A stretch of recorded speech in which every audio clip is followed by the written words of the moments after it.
So the new billionaire half-British King of Malaysia has been sworn in under the country's unique rotating monarchy system, which sees the heads of 9 royal families take turns being king every 5 years.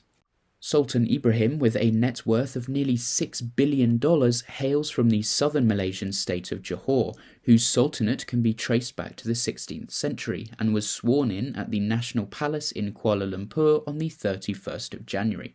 A coronation will be held at a later date, with the Sultan taking his oath of office at the palace and signing the instrument of the proclamation of office in a ceremony witnessed by other royal families, the Prime Minister and cabinet members. The monarchy plays a largely ceremonial role in Malaysia, but has become more influential in recent years due to periods of political instability during which time the king has wielded rarely used powers. So in this video, I'm going to be going through who the new king is, what powers he has, and go into a little bit about Malaysia's unique system. So first off, who is Sultan Ibrahim? Well, his mother was born in Cornwall, and his wife Raja Zarith Sophia is an Oxford University graduate. Indeed, the new Queen of Malaysia, called the Queen of Hearts by local media thanks to her charitable work, was born into another Malay royal family and actually studied at the prestigious Cheltenham Ladies' College, and in 2017 she led Queen Camilla, then the Duchess of Cornwall, on a tour of an international school in Kuala Lumpur during a visit to Southeast Asia with Charles, then the Prince of Wales. But back to the king. So Ibrahim is also known for his publicly outspoken views on governance, and actually has a good relationship with the Malaysian Prime Minister. But of course, being a billionaire, the new king has a wealth of assets under his control, including a private army. Indeed, Johor is the only sultanate in Malaysia allowed to maintain its own private army as part of a deal for the state to join the Federation of Malaya before the country's independence in 1957. Ibrahim also owns a huge collection of over 300 cars and motorbikes and has wide-ranging business interests from real estate to mining.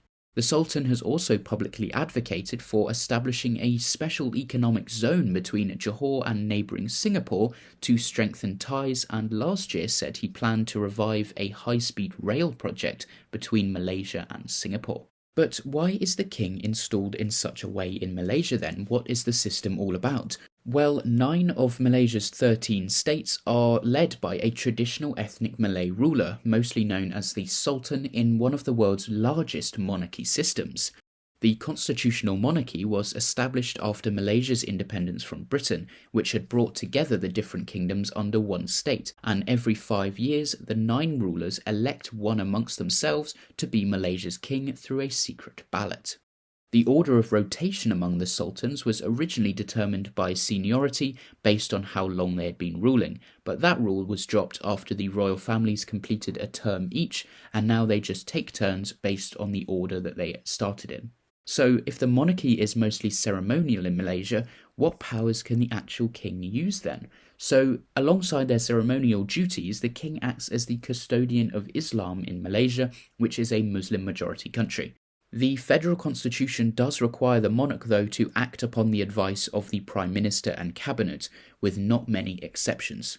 Some of this small list of exceptions and powers include the king's ability to appoint a prime minister who he believes has a parliamentary majority, though this power was never utilised until 2020, as the prime minister is usually picked through an election. But due to a series of political shocks in recent years in Malaysia, the monarchy has had to play a greater role, particularly during the reign of the new king's predecessor Sultan Abdullah from Pahang state. Sultan Abdullah had appointed the last 3 prime ministers, the first 2 after successive governments collapsed, and most recently in 2022 when he chose Anwar to be premier after an election that saw a hung parliament. The king also has the power to pardon convicted people. In 2018, the then monarch Sultan Muhammad V pardoned Anwar, the current premier, who was imprisoned on false sodomy and corruption charges that he says were politically motivated.